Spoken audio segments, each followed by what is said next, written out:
Hey, Coach Anthony Williams here again, founder and CEO of Connected Athletics. We are excited to have a new co host on the show, which I'll introduce in a second. But for those of you who are not familiar with Connected Athletics, we are a startup company based in Austin, Texas. We're focused on creating a technology platform that's going to help student athletes, boys and girls in high school, successfully transition from high school to college and then into a career in their sport, their professional sport, or into a career finding a job. And we are doing that together with our founders. We're using the technology to kind of help that transition. One of the first products that we're offering up is this Spotlight podcast, where we are giving a voice to student athletes to give college coaches some fresh content in this very different COVID-19 recruiting environment right now. Before I get into our guest tonight, I want to shout out our sponsors. They are doing a good job of supporting what we're doing and bringing more power to athletes themselves. And so, with that, I want to shout out a couple of them. The first one is Go Edit Graphics. They are a graphics company based out of Nebraska. They allow student athletes, coaches, and personnel or staff in athletic departments to do sizzling great graphics on players, on schedules, on results, player stats, things like that they can post online and help build their brand. So shout out to Go Edit Graphics. Second sponsor is Buffalo Wild Wings. Their recent sponsor, good friend of mine, Brian Soltis, partnered up with me to bring more focus into some of the high schools here in the Houston and San Antonio market. So shout out to Buffalo Wild Wings on caring about Texas high school athletics. And my last sponsor is Epic. Epic stands for Every Play I Compete. They are a sports apparel company based out of Houston. A good friend of mine, Stefan Johnson, is the CEO. They do uniforms. They do 7-on-7. They do soccer uniforms. They do masks. They do gloves. They do a lot of things, but they have a very creative design to them that players really, really like. So if you're interested in some of their product, go to their website right now. They're building up their website. Go to their Twitter page at I am Epic 247. So I appreciate all of their support of our program. So let's get to somebody that I have known since she went to school with my boys in high school at Mcniel High School. Satara Murray, Mcniel phenom athlete, soccer, basketball, track, probably could teach, probably could coach back then. Went on and went to the most storied women's soccer program in the country, University of North Carolina, Chapel Hill, was a national champion there, and then went on and played professionally in Liverpool, played here stateside with the Houston Dynamo. She's an athlete. She's somebody I really respect. She has a great story. Satara, how you doing today? I'm doing really well. How are you? I'm excited to share your story because I am fortunate to have gotten to know you through my boys. And I'm glad you're joining our team here to spread this platform to help student athletes out. But let's jump in and hear more about you and your background. We're excited to be expanding our platform to female student athletes as we move now from football to all Title IX sports. And you're going to play a big part in that and helping the athletes tell their story. But let's hear your story. Talk to us first. I didn't know about this Brooklyn thing. Tell us about how you started in Brooklyn, New York, and then ended up in Austin, Texas. So I was born in Brooklyn, and I actually moved to Austin when I was 5. My aunt got married out here, and we came out for the wedding, and my mom thought Austin was a great city to raise kids. I think she thought perhaps maybe Brooklyn was a little too fast-paced for us, so coming to Austin where it's a little bit more quiet and, where you can raise a family, she thought this would be perfect. So shortly after we went back to New York from the wedding, my mom, my dad kind of discussed it, and they packed up their things and they moved us to Austin. And so I don't really remember much about Brooklyn. Like I said, I was 5. So a lot of my memories, of course, are from here. I'm an Austinite through and through, but of course I was born in Brooklyn, so I have to represent all the way. So Satara, I saw you play as a high school student, and I just saw you dominate in all 3 sports, in basketball, in track, and definitely in soccer. Talk about your transition from playing all these sports to focusing on soccer. When did that happen? When did your love of soccer happen? So I started playing when I was 5, and I honestly didn't know that it was going to take me as far as it did. My mom just got me into sports because she needed me to exert as much energy as possible. I was a kid with a lot of energy when I was young. So she just got me into anything and everything. I actually started off with gymnastics. So I tell people that all the time, and they're just like, there's no way. But that obviously like kind of did not fall through. And then I went to soccer, and my mom came home one afternoon with this flyer.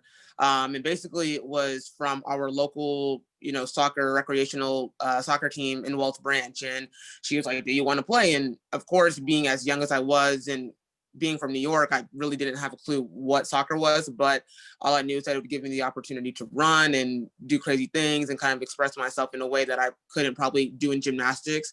And the minute I, stepped foot out on that field, the rest is history, and I had the time of my life. And as I got older, when I was in middle school, 7th, 8th grade, going into high school, I started getting into track and playing basketball. And in a way, all those sports are interconnected. Things that you do in one kind of overlaps in the other. So I kind of found a bit of a balance with all three of them.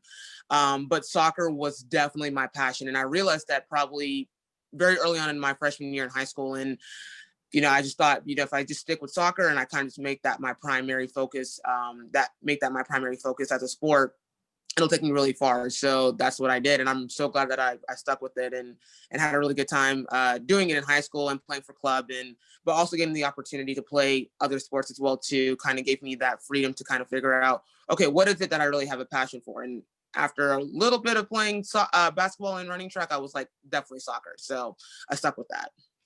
Okay. I mean, so it's slightly odd. I could be wrong that, most African American female athletes that are good in those three sports would usually choose basketball. Right.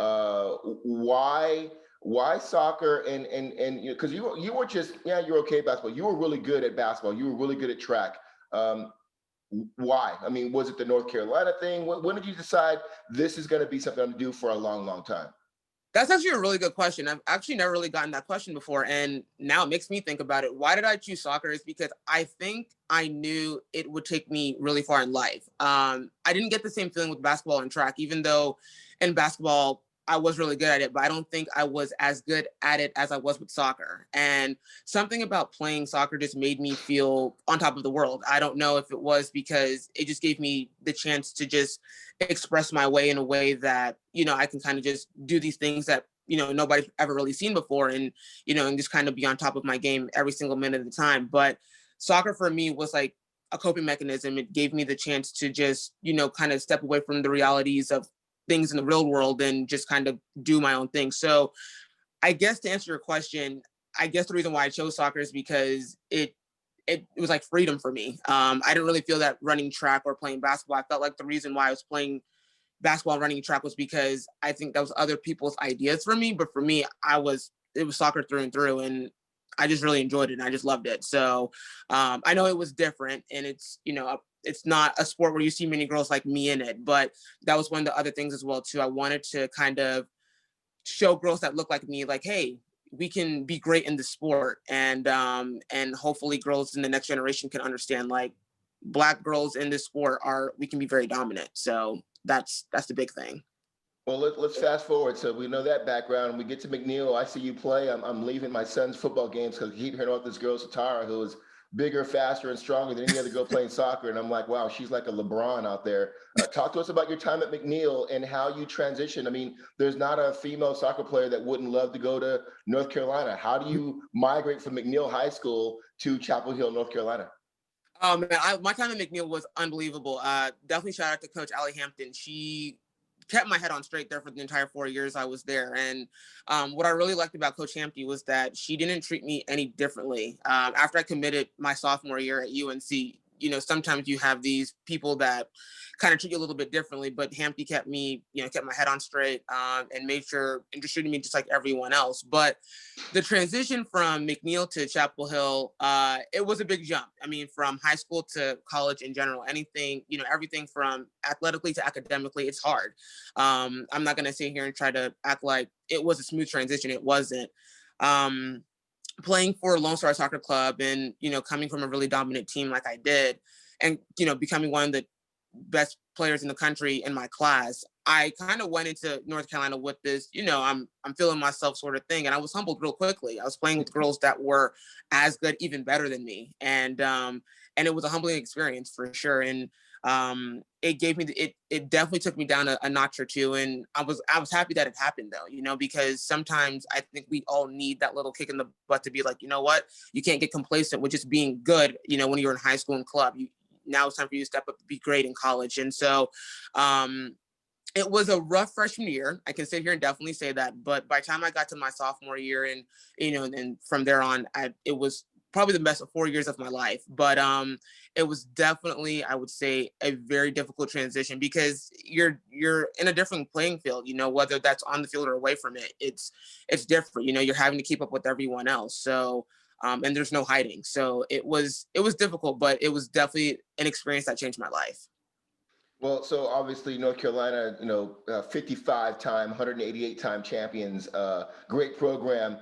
Talk to us and tell these student athletes who are listening right now what it's like to go to a program where everybody else there was the woman where they came from. They were the stuff. I mean, how was that transition? And then talk about that national championship run, which every student athlete dreams about.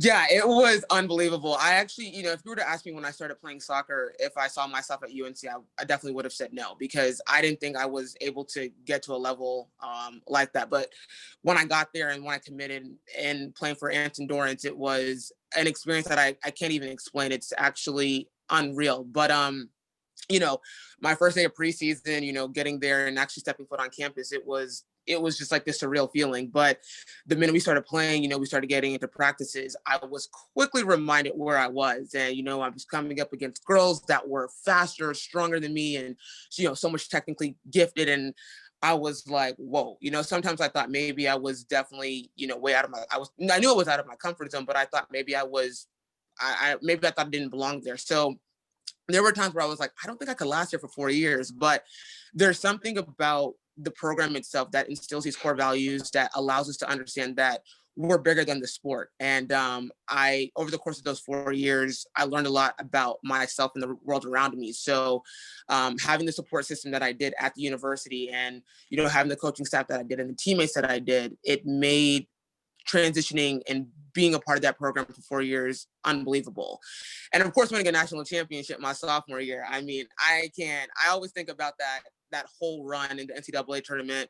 I think about the game itself. I actually scored my first collegiate career goal in the finals. And I thought, wow, this, it was an unbelievable feeling. I mean, I think that's every kid's dream, every student athlete's dream is to win a national championship. And I knew at some point in my 4 years there that I was going to win one because, for the most part, everybody wins a national championship going through UNC. But the feeling itself, you can't explain it. It's just like you've achieved a level of success or greatness that you didn't think you could. And once I won and I got my ring, I thought, wow, this is such a cool feeling. So I really enjoyed it.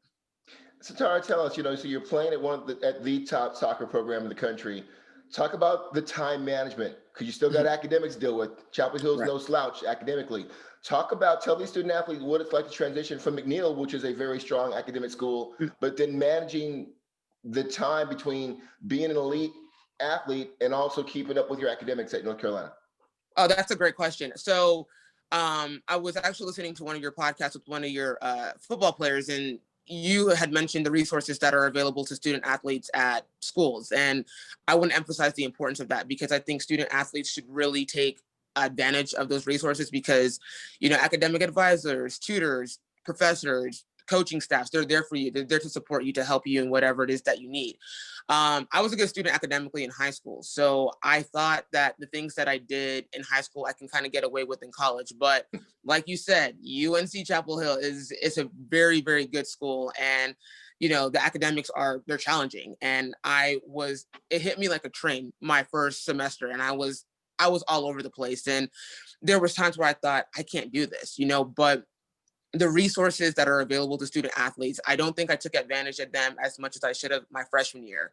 If I can go back and change anything, it would be take advantage of those resources. So anything, you may be a great student in high school right now, but one of the things that I want to emphasize and make sure that these student athletes understand is that it's a completely different playing field in college. Like, you can be very good right now, but you can't depend on what you're doing right now in high school to get you through college, because it's just different.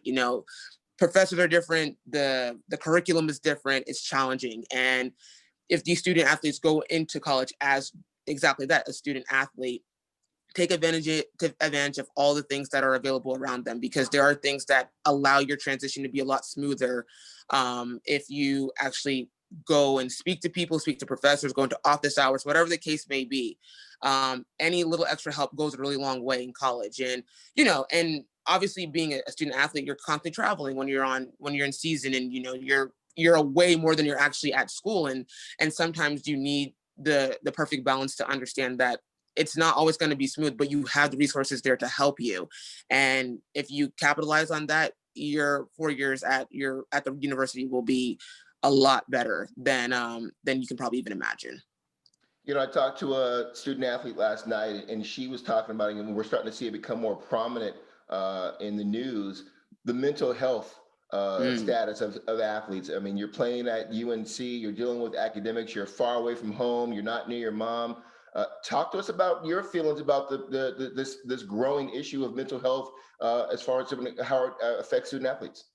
Yeah, I think we don't really put that into account at all, because I think people look at student athletes as these machines or these robots that, we just constantly go and go, but we're human at the end of the day. And, being, like you said, being far away from home, having to deal with, constantly being on the road while playing games, being in season, trying to keep up academically, it becomes really draining at times. And sometimes you're in the middle of a psychological warfare. That is the honest to God's truth. But, like I said, there are resources available on campuses that help allow student athletes or students in general to cope with the challenges of being a college student.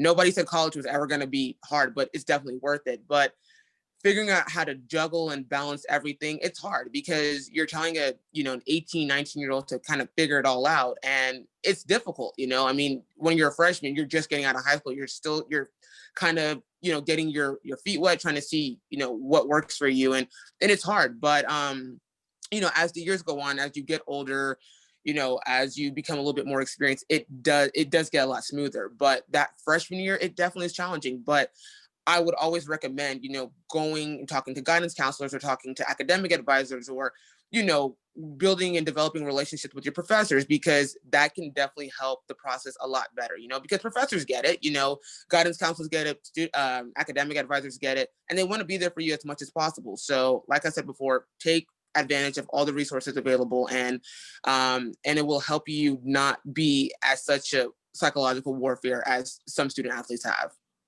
So it's a great roadmap, and I want to continue on this. So we're talking about Brooklyn to Austin to McNeil to Chapel Hill. Let's now talk about, and I'm not a huge soccer fan, but I do watch it. I know that American soccer and the soccer in Europe and around the rest of the world, soccer is their football, their American football. Talk about the transition to Liverpool and playing over in Europe, and how that is different from playing here on American soil. Oh man, how I told you, I never thought I would see myself at UNC Chapel Hill. Well, I never thought I'd see myself at Liverpool Football Club ever. I didn't even want to go pro. I will be completely honest with you. It wasn't a dream or passion of mine, because there really wasn't a women's league in America at the time during my time at college. I think the NWSL came into existence in 2012. So I really wasn't looking into playing professionally. But then the whole idea of playing, overseas in England became a thing, I think, the beginning of my junior year. So that was kind of a thing that was ongoing for about a year.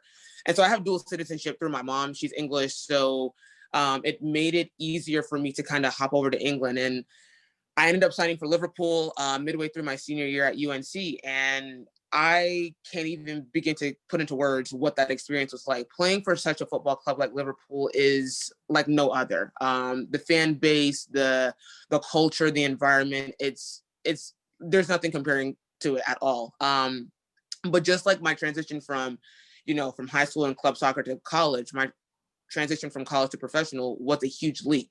And especially playing overseas in Europe, where, like you said, it's like their bread and butter. And, things are very different out there. The game is very different out there. It's, very technical, very tactical. And it was something that I wasn't used to. And just like my freshman year at UNC, my first year at Liverpool, it was a struggle. And then, of course, on top of all of that, being 6,000 miles away from my family and my friends, it was difficult. So, but like anything, I adjusted, I adapted, and it was a great experience. Now, I didn't think I'd be out there for as long as I was, but to say the least, it was a great experience. Toxic, we talk about when you play in high school, you play for your mascot, you represent your community. When you play in college, you play for the university. Right. Talk about that difference, and now you're playing professionally. You are being paid to play a sport that you're really good at. Talk to us about that mindset and how that changes from being an amateur to being a professional. Oh, you have to approach it in a completely different manner. It's my job, so everything is done. I have to, cross my T's and dot my I's. Everything has to be perfect. And, even though it was my job and I was getting paid for it, I still loved it. And I still went out there and played, had the passion for it. I think sometimes what you find with professional sports and athletes is that once the money starts coming in, you see that lack of passion kind of go out the window, because it's like, no matter what, I'm getting paid all these big bucks. But, for women's soccer, we're not getting paid these big bucks. So we do it, solely for the passion. And, but the approach to it is so much different, everything from how you take care of your body to your nutrition, to how you approach games, how you approach practices, on a completely different playing field. And that was one of the things that I think I struggled with my first year as a pro, because I was so used to playing collegiately, and, things were done and approached differently out there. So when I turned pro, by my second year, I was really a pro at it. I was approaching things completely differently. But like anything, it's a transition, and it's not easy, but it's a lot of fun, to say the least. Well, I've been following the great cause that the U.S. women's soccer team, the Olympic team, are following, as far as equal pay. Mm-hmm. I'm sure you played in front of packed stadiums in Liverpool, just like the men do. Talk to us about your feelings about the equal pay issue that's going on within women's soccer right now. I mean, that is just across the board with all sports in general, but obviously, playing, women's soccer hits home for me. But it's something that I could talk about forever. And especially with the U.S. women's national team, I mean, we all see how great they are. They are literally the best team in the world. And they have proven that over and over and over again. And the fact that they still are fighting for this equality, to get equal pay, it's crazy to me.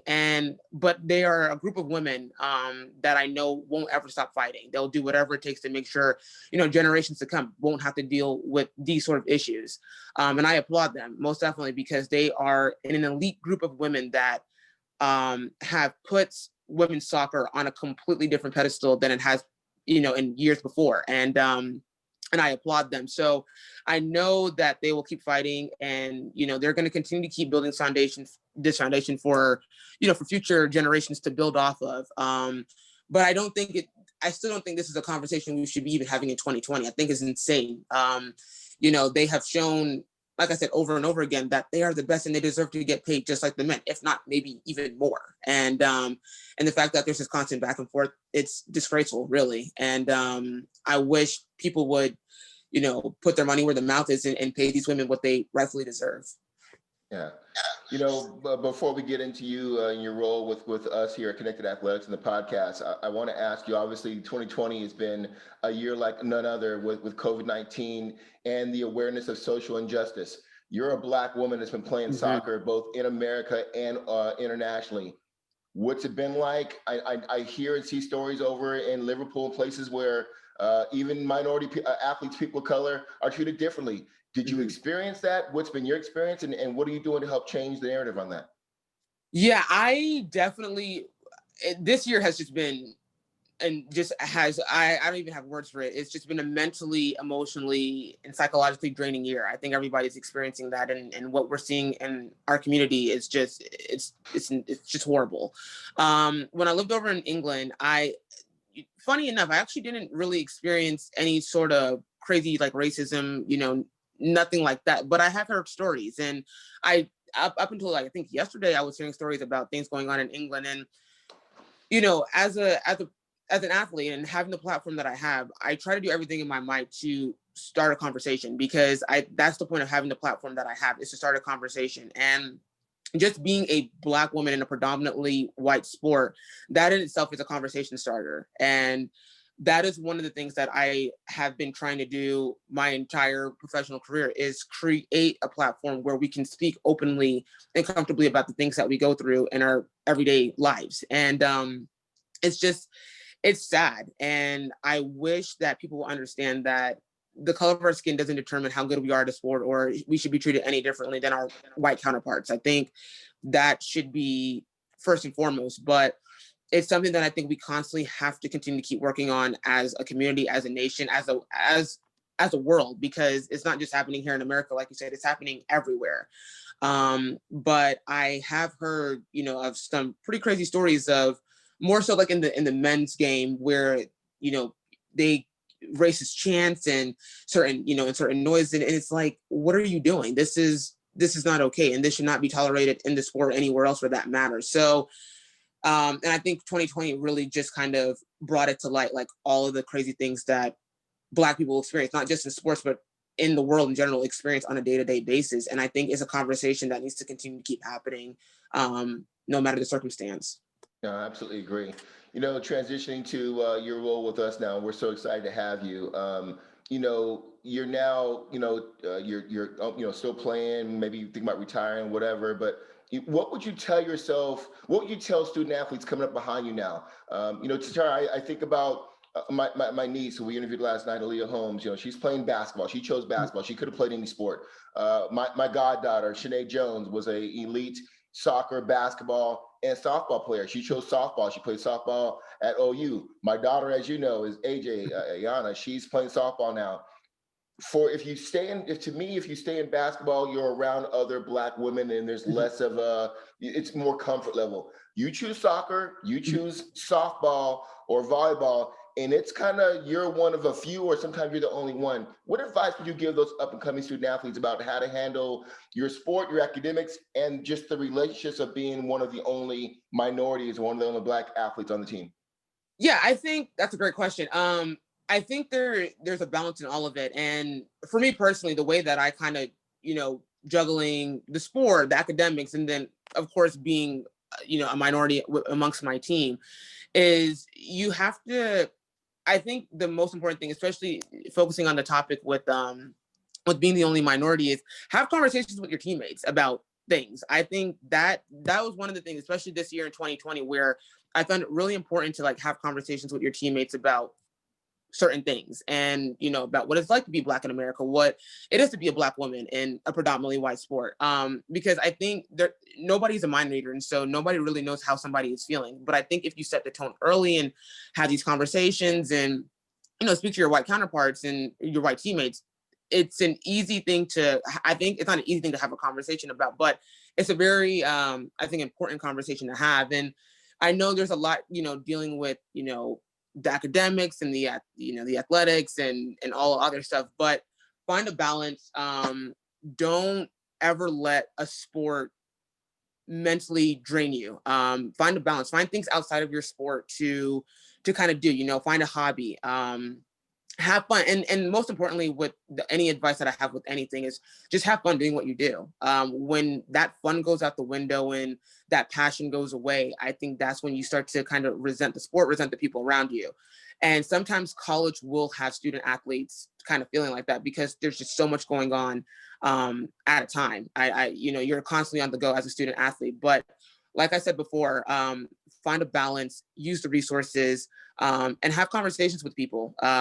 Don't hold anything in. This is a year to be open and to have an open conversation with people. But most importantly, have fun with what you do. That's the only thing I can honestly recommend, because once as you get older and it becomes a lot more serious, and everything kind of starts to get a little crazy, you will miss these days where you're in college and you're meant to have fun, and it's just supposed to be about playing with your family and getting a good education. So embrace it, embark on every opportunity that presents itself, and have fun. That's all I can really suggest. Yeah, no, there you have it. It said perfectly said by Satara. And Satara, as we bring you on board, me and you and Joshua, we've talked about, your role in helping empower female student athletes across all these sports which you have played.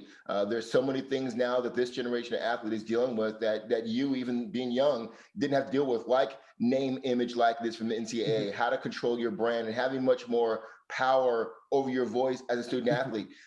Tell the audience what can they expect of you as you start to get on board and start to talk with a lot of female student athletes and male student athletes across the country. What do you want to do? What message you want to bring to them, and what's going to be important to them going forward? I just want them to tell their stories. I want them to feel open and comfortable kind of speaking about themselves, because like you said, a lot of the times we don't have the opportunity to kind of tell our stories. Our voice is pretty much, you know, said for us. So I just want to make sure that these student athletes feel comfortable, are opening up, to me, and allowing me. I'm a guest in their home, where I just want to hear them out, and kind of just encourage them in any way, shape, or form that I can, and kind of hope that my experience from being a high school athlete to being a collegiate athlete to being a professional athlete, I hope any experience that I've had can help them in the long run, because that's ultimately what this is about. I just want to give back, and I want to be able to create a platform that allows these student athletes just to be themselves unapologetically, and to kind of emphasize their passion in their sport, and hopefully these college coaches and recruiters can see what we see in them, and hopefully have a very bright future ahead of them. So I'm just here to just be like a big sister for them. That's really about it. Yeah, I love it. Now we're looking forward to doing that. And you've heard me say it many times before. I truly believe no matter what sport you play as a student athlete, that sport should be an enabler to get the best education you can get. And because everybody's not going to go pro. The numbers, we all, know it, I know it, Joshua, Aaron, all of us know that. And so, the majority of these kids, it's going to be either finishing high school or finishing college. And so we need to be real about it. And that's why I wanted to bring you on, is that you're going to keep it real with these student athletes about, while you play your sport, start working on that plan B, work on the transition, like we talked about, which Exactly. is our mission statement for Connected, that if you play pro, great. But even if you play pro, you're going to transition because you're not playing forever. And we're Right. kind of the stage you're going through now. We are back and forth on retiring. And so we are looking forward to you bringing that kind of value, that kind of experience to our show and to our company. Thank you for your time. I'm looking forward to working with you, me and Joshua and the rest of our team. And, we'll be in contact here shortly. Okay. All right. Sounds good. Thank you, Mr. Williams. No, thank you so much for your time. Have a good day. All right. You too. Bye. Bye.